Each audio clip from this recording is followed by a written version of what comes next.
تالخ کلا شم قربان مدینه څومره ښایسته د ژوند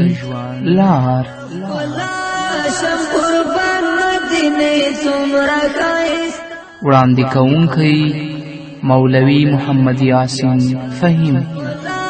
شم قربان مدینه څومره ښایسته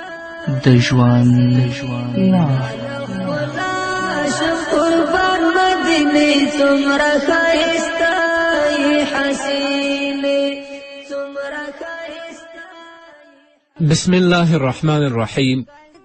الحمد لله رب العالمين حمد الشاكرين،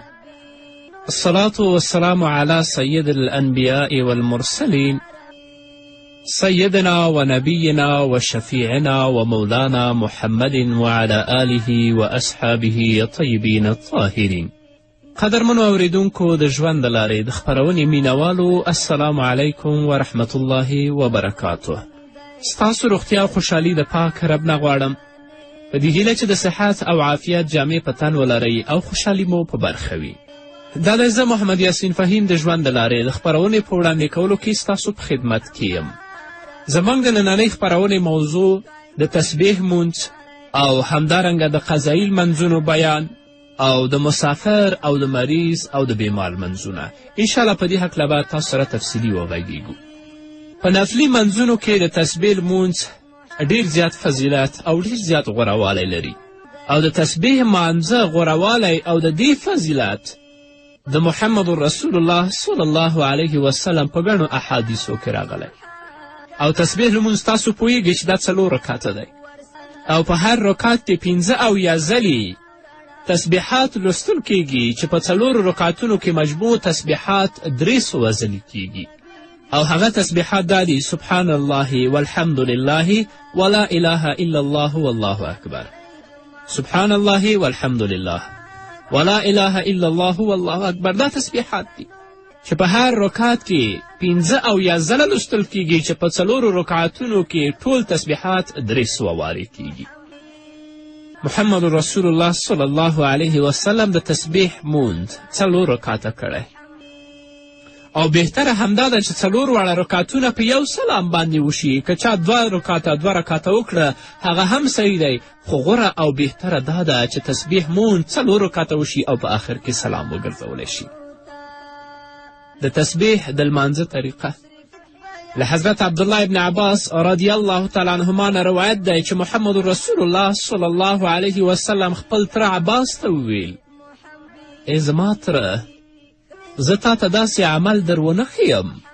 یا زه تا ته یو تحفه او یو انعام در ونه ښیم چې د هغه په کولو سره به الله رب العزت ستا ټول ګناهونه معاف کړي، ستا مخکیني ګناهونه، ستا وروستني ګناهونه، ستا زاړه ګناهونه او ستا نوي ګناهونه، د ستا قصدي ګناهګانې، د ستا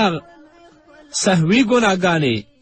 او ستا پټې ګناهګانې او ښکاره ګناهګانې الله به ټول درته معاف کړي که ته په دې باندې عمل وکړې. او هغه څه چې محمد رسول الله صلی الله علیه وسلم خپل تره حضرت عباس رضی الله عنه ته ورښیي هغه د تسبیح مونځ دی. او دا ورته فرمایي که ته هره ورځ دا مونځ کولی شي نو هره ورځ یې وکړه، او که هره ورځ یې نشې کولی نو په جمعه کې او په اونۍ کې یو ځل ادا کړه، او که په هره جمعه کې یو ځل نشي ادا کولی نو په هره میاشت کې ادا کړه، او که په هره میاشت کې نشي ادا کولی په هر کال کې یو وار، او که په کال کې نشي نو په ټول عمر کې خو یو وار د تسبیح مونځ ادا کړه. او د تسبیح مانځه طریقه دا ده. 2 طریقې دي ګوره قدرمنو اوریدونکو چې ډېر متوجه اوسئ. چې کله تاسو د 4 رکعته نفلو مونځ نیت کوئ، له قرائت نه مخکې د قیام په حالت کې، یعنی د ولاړې په حالت کې 15 ځله تسبیحات باید ووایئ: سبحان الله والحمد لله ولا اله الا الله والله اکبر، 15 ځلې د قرائت مخکې.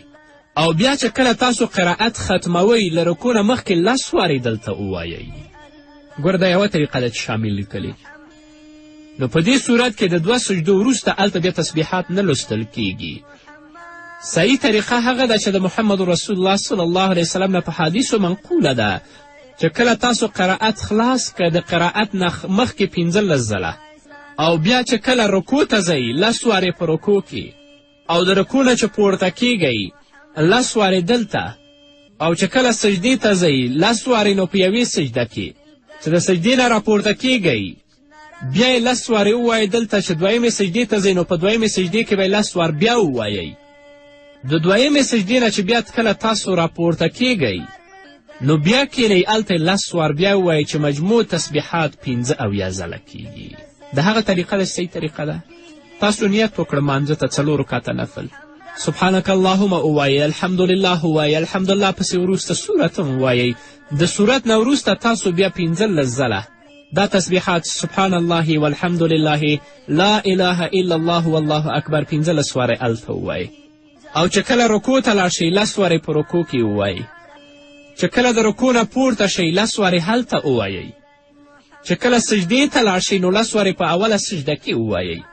بیا د دواړو سجدو ترمنځ 10 واره بیا ووایئ په دویمې سجده کې 10 واره بیا ووایئ او چې کله د دویمې سجدې نه راپورته شوئ بیا هم کینئ 10 وارې بیا ووایئ نو مجموع تسبیحات په هر رکعت کې 15 ځلې کیږي دا طریقه ده دا د اول رکعت دویم رکعت کې هم چې کله تاسو قرائت خلاص که 15 وارې ووایئ بیا 10 په رکوع کې 10 په قومه کې 10 په 2 سجدو کې 10 د 2 سجدو ترمنځ او 10 چې کله دویمې سجدې نه قاعدې ته کینئ 10 وارې دلته ووایئ بیا تشهد شروع کوئ چې مجموع په هر رکعت کې 15 ځله کیږي چې ټول تسبیحات په 4 رکعتونو کې 300 وارې کیږي خو که په کوم رکن کې تسبیح د تاسو نه هیر شول د بل رکعت په هماغه رکن کې تاسې نوموړې تسبیحات ادا کولی شئ مثلا په اوله رکوع کې د ستاسو د 10 واره تسبیحات درنه هیر شول پاتې شول درنه نو چې کله دویم رکعت کوئ په دویم رکعت کې تاسې د 10 واره تسبیحات هلته راګرځولی شئ هلته یې ویلی شئ او که تاسو نه په سجده کې د 10 واره تسبیحات پاتو شول کولی شئ چې د بل رکعت په سجده کې د 10 واره تسبیحات تاسو هلته راوګرځوئ 10 وارې ووایئ او که د تسبیح په لمانځه کې په چا باندې سجدې سهوه لازمه شوه نو چې کومه سجدې سهوه کوئ هلته بیا 10 وارې تسبیحات ویل په تاسو باندې واجب نه دي بلکې هغه 3 وارې سبحان ربی الاعلی به وایئ او د تسبیح مونځ په جمع سره نه کیږي د حضرت ابن عباس رضی الله تعالی عنهما نه پوښتنه وشوه چې په صلات تسبیح کې یعنې تسبیح په مانځه کې کم صورتونه موږ ووایو یا کم صورتونه ویل کیږي نو حضرت عبدالله ابن عباس رضی الله تعالی عنهما ویلي چې په اول رکعت کې الهاکم التکاثر حتی زرتم المقابر دا ولولئ په دویم رکعت کې والعصر ان الانسان لفی خسر دا صورت ولولئ په دریم رکعت کې قل یا ایها الکافرون لا اعبد ما تعبدون دا ولولئ او په 4م رکعت کې تاسو قل هو الله احد الله الصمد دا صورت ولولئ نو الله رب العزت دې موږ ته هم توفیق راکړي چې تسبیح مونځ خو په ورځ کې یو وار وکړو که په ورځ کې نشو په اونۍ کې یا په میاشت کې یا په کال کې باید چې د تسبیح مونځ هر مسلمان ادا کړي ځکه دا داسې مونځ دی چې الله رب العزت د دې مانځه په واسطه باندې د انسان ګناهونه معاف کوي انسان ته بخښنه کوي که صغیره ګناهونه وي که کبیره ګناهونه وي که پټ ګناهونه وي که ښکاره ګناهونه وي الله رب العزت هغه د تسبیح د لمانځه په واسطه باندې انسان ته معاف کوي نو الله رب العزت نه ځان ته تاسو ته ټولو مسلمانانو ته د نیکو اعمالو توفیق غواړم یوې بلې مسلې ته هم قدرمنو اورېدونکو باید موږ او تاسو متوجه اوسو چې ځینې وختونه دي چې هلته مونځ کول مکروه دي په هغه وخت کې چې په هغې کې فرض مونځ نفل مونځ هیڅ مونځ نه کیږي چې هغه زموږ فقهاو 3 وخته بیان کړي یو د لمر ختو وخت دی چې هغه د طلوع وخت دی نو متصل په کوم وخت کې چې لمر راخیږي په دې وخت کې به تاسو هیڅ مونځ نه کوئ نه به نفلي کوئ نه به قضایي کوئ نه به سنت کوئ هیڅ مونځ به نه کوئ تاسو به پرېږدئ چې د لمر ختو نه 10-15 دقیقې تېرې شي د هغه وروسته خپل مونځ کولی شي دویم وخت هغه د غرمې وخت یعنې د زوال وخت چې کله لمر اوړي چې انشاءالله اوس وخت 12 بجې دی نو په دې وخت کې به تاسو هم مونځ نه کوئ دې وخت کې مونځ مکروه تحریمي دی او دریم وخت د لمر د پرېوتلو وخت په کوم وخت کې چې لمر پرېوځي په دې وخت کې تاسو هم هیڅ مونځ نشئ کولی مګر په مغه مازدیګر کې که تاسو نه د لمازدیګر مونځ پاتې وه نو کولی شي چې هغه وخت کې چې لمر زیړ وي په حالت د پرېوتو کې وي د دغه مازدیګر مونځ په مغه وخت کې کولی شئ چې زموږ فقهاو الی عصر یومه په خپلو کتابونو کې لیکلي دي او د دې وجه او لامل دا ده چې محمد رسول الله صلی الله علیه وسلم په خپل احادیثو کې بیان کړی ده چې کله لمر راخیږي نو شیطان ځان د لمر سره برابر کی، او چې کله زوال کیږي هم ځان لمر سره برابر کی، چې کله لمر پرې ووځي نو شیطان هم ځان له لمر سره برابر کړي. نو که په دې وخت کې څوک په مانځه ودرېږي د دې عبادت مشابه کیږي عبادت د شیطان سره، ګویا شیطان ته عبادت کوي. نو باید چې د لمر ختلو په وخت کې، د غرمې په وخت کې چې لمر اوړي، او همدارنګه د لمر د پرېوتلو په وخت کې د مانځه نه موږ او تاسو ځان وساتو. د لمر ختلو 15 دقیقې وروسته، د غرمې د وخت نه 12 بجو نه 10 دقیقې 20 دقیقې نیم ساعت وروسته، او د لمر چې پرېوځي خو بیا خو د ماښام مونځ داخلېږي، په هغو وختو کې باید د خپل منځونه موږ او تاسو ادا کړو. بله مهمه مسله هغه د قضایي لمنځونو مسئله ده. که څه د مجبوري له وجې نه، یا د عذر د وجې نه، یا د چا نه هیر شوه چې د هغه نه لمنځونه قضا شوي ول، نو هر کله چې ورته دا مونځ زیات شي فوراً د هغه مانځه قضایي راوړي. او د قضایي لمنځونو د ادا کولو طریقه دا ده، مثلا که چا څخه د ماسپښین مونځ قضا شوی وي نو ښه خبره دا ده چې د مازدیګر د لمانځه نه د مخکې د هغه قضایي راوړي. لکن که د مازدیګر مونځ ترېنه قضا شوی نو بیا د ماښام کې د فرض مونځ د مخکې د هغه قضایي نه راوړي، بلکې د فرضو او سنتو نه وروسته د هغه قضایي راوړي. په نورو وختونو کې دا خیال وساتي تر څو چې مکروه وخت کې داخل نشي. که چا نه د سهار مونځ قضا و نو مخکې دې نه چې د ماسپښین مانځه وخت راشي باید چې د خپل د سهار مانځه قضایي راوړي. او که زموږ د ځینې ورونو او خویندو څخه ډېر منځونه قضا شوي ول نو چې کله ورته یاد شو په مغه وخت کې د هغو منځونو قضایي راوړي.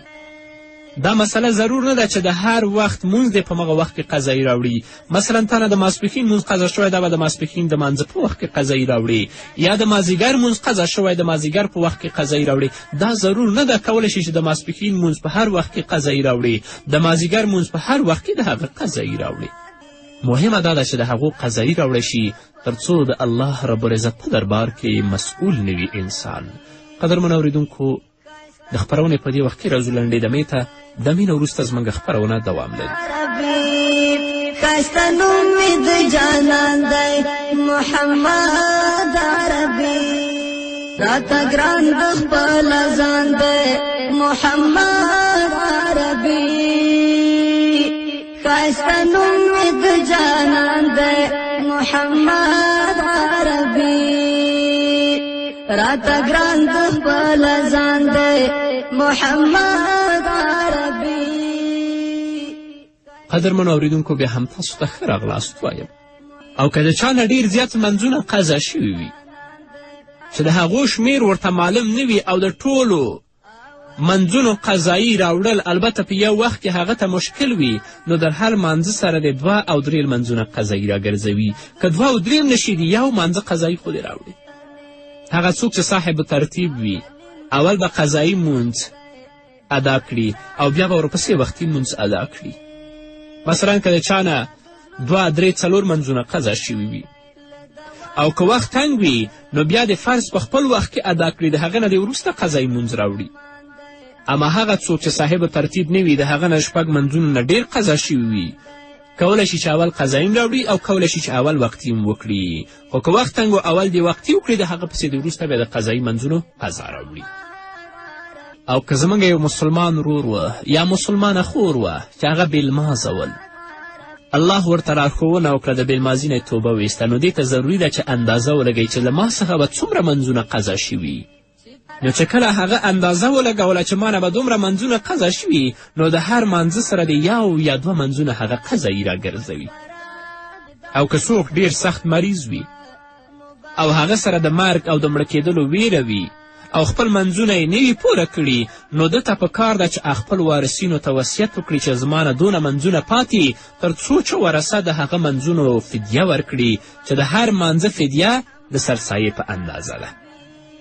او قضایي چې راوړو البته صرف د فرضو او د وترو قضایي شته، د سنتو قضایي نه ده راغلې. البته صرف د سهار سنتو د تاکید د محمد رسول الله صلی الله علیه وسلم په احادیثو کې راغلی دی. بله مسله، مهمه مسله د مسافر مونځ دی. هر کله چې زموږ یو مسلمان ورور یا مسلمانه خور په قصد د سفر باندې ووځي چې هغه تقریبا چې نن زموږ فقهاو لیکلي 9 کیلومتره سفر کوي، نو هغه د فرضي 4 رکاتي مونځ 2 رکاته کوي، یعنی قصر دی کوي. د مسافر لپاره الله تعالی او محمد رسول الله صلی الله علیه وسلم داسې اسانتیا ورکړي دي چې په کومو وختونو کې هغه مونځ 4 رکاته وي، دوی کولی شي چې هغه مونځ 2 رکاته وکړي، لکه د ماسپښین، د ماسخوتن او د مازدیګر مونځ. او فقهاو لیکلي چې د سنتو په کولو کې څه پابندي نشته دی، که وخت ورته وي نو سنت دې وکړي، او که وخت ورته نه وي نو سنت پرېښودلی شي. البته د سهار د سنتو او د وترو تاکید د رسول الله صلی الله علیه وسلم په احادیثو کې راغلی چې دا به ادا کوي. د مسافر څو مسلو ته متوجه اوسئ اوریدونکو. که څوک یو ځای ته سفر وکړي او هلته د اقامت اراده وکړي چې زه به دلته 15 ورځې یم، نو تر څو چې هغه ځای ته رسیږي په لاره کې د ټول مونځ سفرانه کوي، خو چې کله هغه ځای ته ورسېده نو بیا مقیم دی، مونځ دی بیا پوره کوي، قصر نشي کولی. ته د کابل نه حرکت کوي قندار ته، او دا اراده دی چې زه به په قندار کې 15 شپې 20 شپې یم، په لاره کې به مونځ ټول قصر کوي، نیم به کوي، خو چې کله قندار ته ورسېدلې ته مقیم یې نو به هلته به د خپل مونځ بیا پوره کوي. او که څوک مسافر وي او مقیم پسې مونځ کوي، امام مقیم دی ته مسافر یې، نو ته به خپل مونځ ټول پوره کوي. او که مسله داسې وه چې امام مسافر و، د امام نیم مقتدیان مسافر ول او نیم مقتدیان مقیم ول، نو هغه کسان چې مسافر دي هغه به امام سره په 2 رکاتونو کې سلام ګرځوي، او هغه څوک چې مقیم دي هغوی دې پورته شي د خپل مونځ دې پوره کړي. او ځینې فقهاو دا لیکلي چې په هغه 2 رکاتونو کې که سورې فاتحه ونه لوستله، په اندازه د هغو ودرېده هم کفایت کوي دې ته. او که داسې یو ځای ته ته راغلی چې تا ته اصلا معلومات نه کېده چې دا مقیم دی دا امام او که دا مسافر دی، او قرینه هم نه وه چې ته پرې پوه شې چې دا مسافر دی که مقیم، د ستا اقتدا بیا د امام پسې صحیح نه ده، تر څو چې تا ته معلومات نه وي شوی. او که زمونږ یو ورور داسې وي چې هغه همیشه په دوره وي، یو ځای کې هم 15 ورځې مسلسل نه تېروي، نو هغه مسافر دی، هغه د قصر کوي.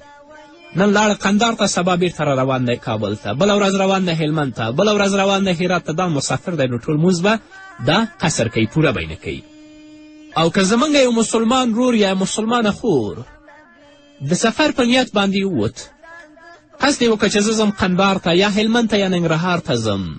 هلته به 10 شپې یا 12 شپې یا 7 شپې تېروم، خو د دې په نیت باندې چې نن ځم سبا ځم، په دې باندې 2 میاشتې 3 میاشتې تېرې شوې، نیت د اقامت یې نه و کړی، بس کار به ورته پیدا شو، پاتې به شو، نو دا بیا هم مسافر دی، د خپل مونځ به دا قصر کوي، مونځ به پوره نه کوي. او بله مهمه مسله، که څوک له خپل اصلي وطن نه بل وطن ته مسافر شوی وي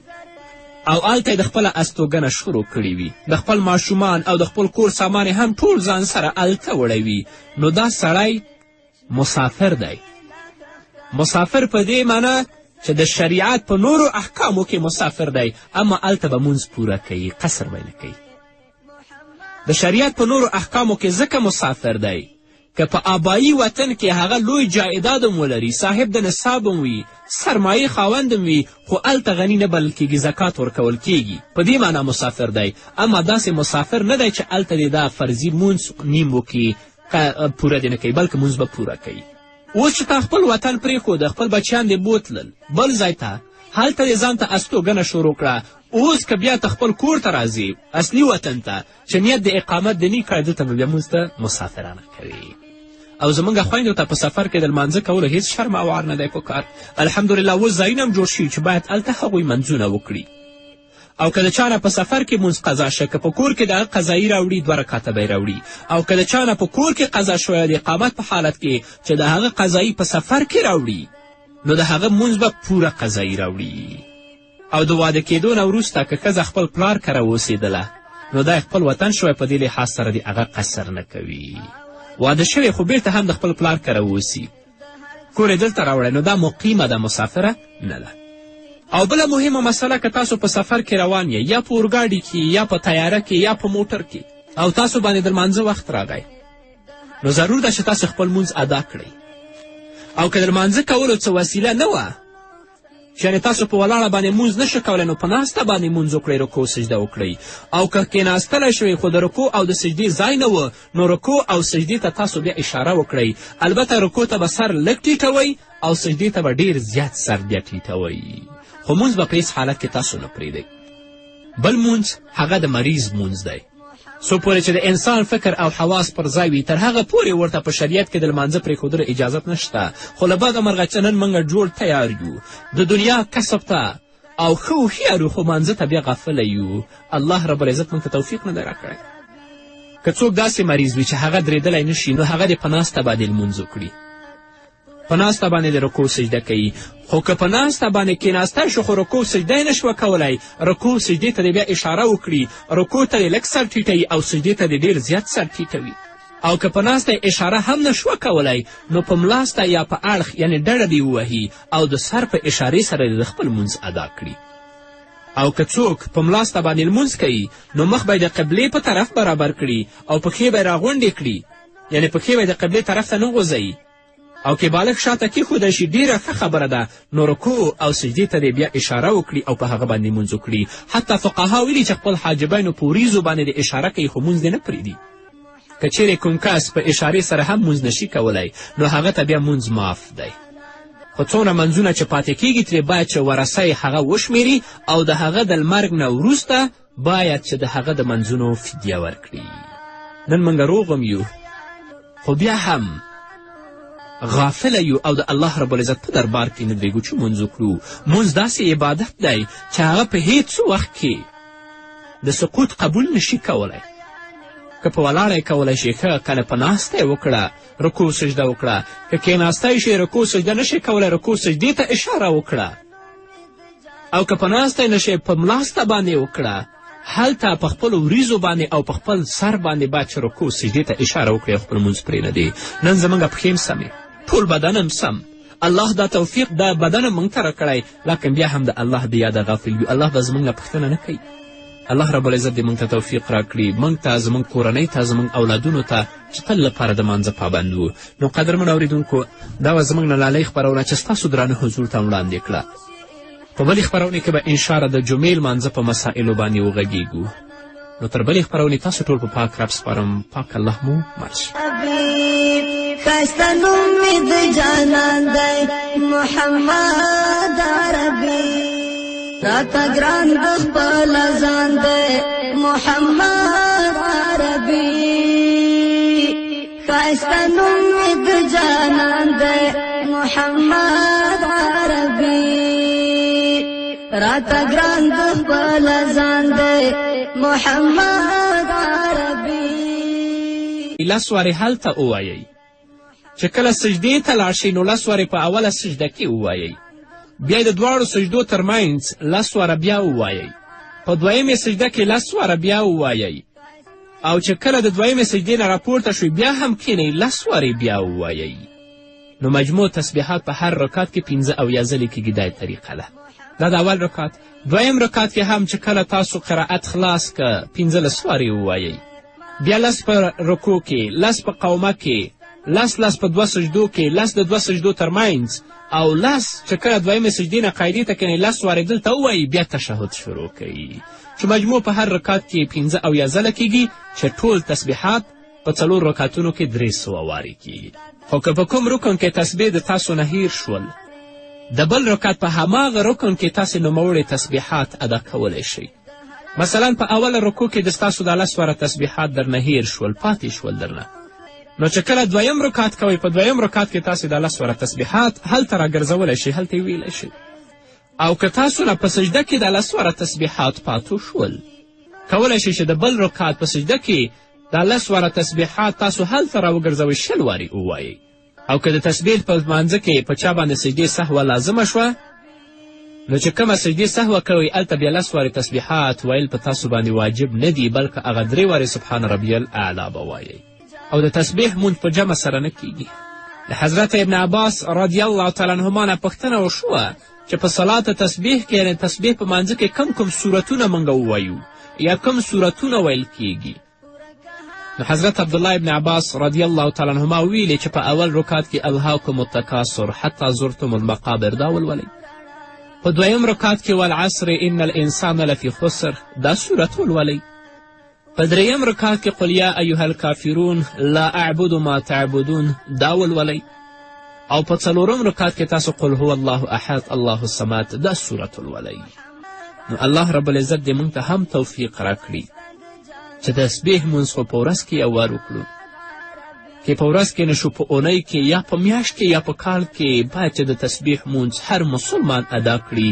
ځکه دا داسې مونځ دی چې الله رب العزت د دې مانځه په واسطه باندې د انسان ګناهونه معاف کوي، انسان ته بخښنه کوي.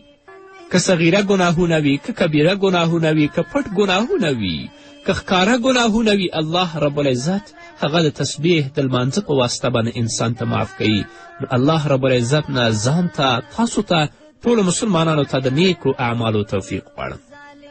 یوې بلې مسلې ته هم قدرمنو اورېدونکو باید موږ او تاسو متوجه اوسو چې ځینې وختونه دي چې هلته مونځ کول مکروه دي په هغه وخت کې، چې پهله ضرور نه ده چې د هر وخت مونځ دی په مغه وخت کې قضایي راوړي. مثلا تا نه د ماسپښین مونځ قضا شوی ده، به د ماسپښین د مانځه په وخت کې قضایي راوړي، یا د مازدیګر مونځ قضا شوی د مازدیګر په وخت کې قضایي راوړي. دا ضرور نه ده کولی شي چې د ماسپښین مونځ په هر وخت کې قضایي راوړي، د مازدیګر مونځ په هر وخت کې د هغه قضایي راوړي. مهمه دا ده چې د هغو قضایي راوړی شي تر څو د الله رب العزت په دربار کې مسؤول نه وي انسان. قدرمنو اورېدونکو، د خپرونې په دې وخت کې راځو لنډې دمې ته. دمې نه وروسته زموږ خپرونه دوام لري. ښایسته نوم مې د جانان دی محمد عربي،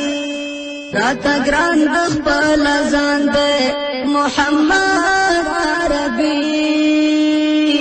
ښایسته نوم مې د جانان دی محمد عربي، راته ګران د خپل ځان دی محمد عربي. قدرمنو اورېدونکو، بیا هم تاسو ته ښه راغلاست وایم. او که د چا نه ډېر زیات منځونه قضا شوي وي چې د هغو شمیر ورته معلوم نه وي او د ټولو منځونو قضایي راوړل البته په یو وخت کې هغه ته مشکل وي، نو در هر منځه سره د 2 او 3 منځونه قضایي راګرځوي. که 2 او 3 نشي د یو منځه قضایي خو دې راوړي. هغه څوک چې صاحب ترتیب وي اول به قضایي مونځ ادا کړي او بیا به ورپسې وختي مونځ ادا کړي. مثلا که د چا نه 2 3 4 منځونه قضا شوي وي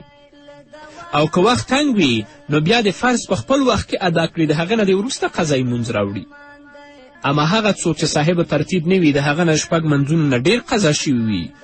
کولی شي چې اول قضایي راوړي او کولی شي چې اول وختي وکړي. خو که وخت تنګ اول دې وختي وکړي، د هغه پسې د وروسته بیا د قضایي منځونو قضا راوړي. او که زموږ یو مسلمان ورور و یا مسلمانه خور وه چې هغه بېلمازه ول، الله ورته لارښوونه وکړه د بېلمازي نه توبه ویسته، نو دې ته ضروري ده چې اندازه ولګوي چې له ما څخه به څومره منځونه قضا شوي. نو چې کله هغه اندازه ولګوله چې ما نه به دومره منځونه قضا شوي، نو د هر منځه سره د 1 یا 2 منځونه هغه قضایي راګرځوي. او که څوک ډېر سخت مریض وي او هغه سره د مرګ او د مړه کېدلو ویره وي او خپل منځونه یې نه وي پوره کړي، نو ده ته پکار ده چې خپل وارثینو ته وصیت وکړي چې زما نه دونه منځونه پاتې، تر څو چې ورثه د هغه منځونو فدیه ورکړي، چې د هر منځه فدیه د سرسایې په اندازه ده.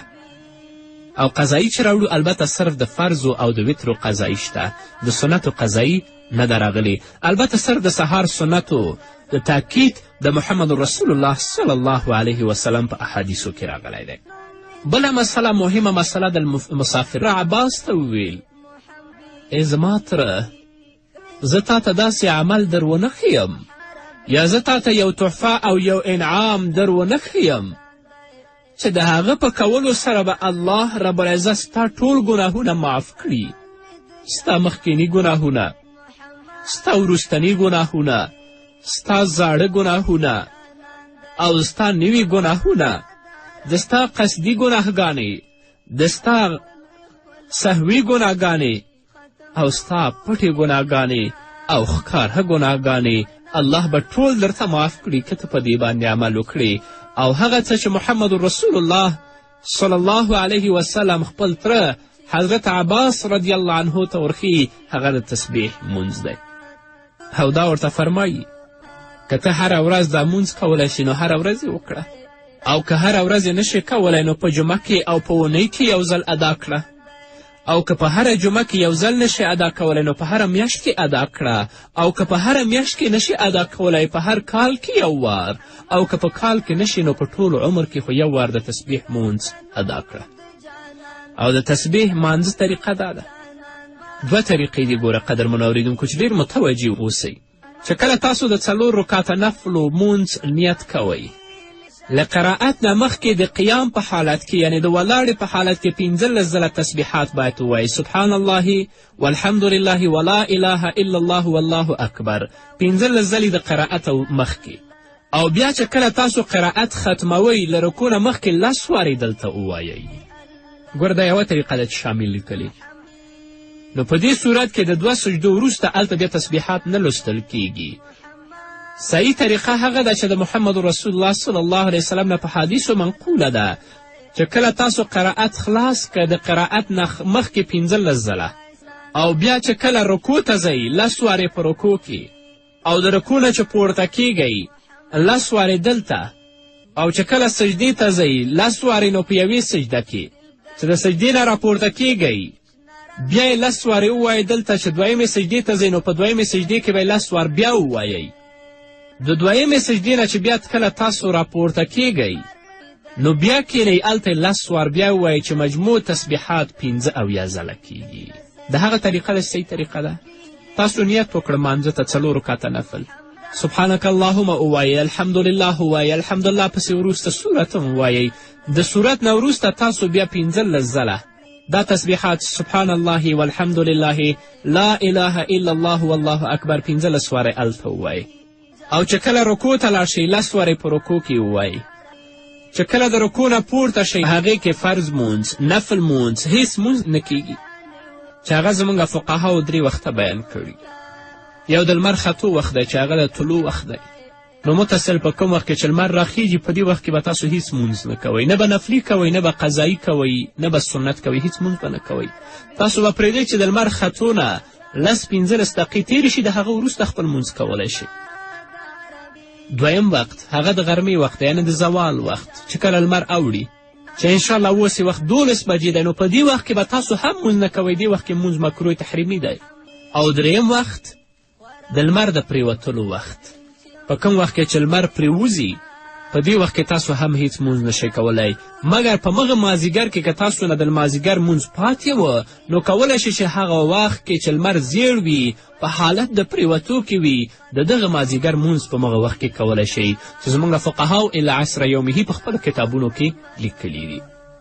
او د دې وجه او لامل دا ده چې محمد رسول الله صلی الله علیه وسلم په خپل احادیثو کې بیان کړې ده چې کله لمر راخیږي نو شیطان ځان د لمر سره برابر کی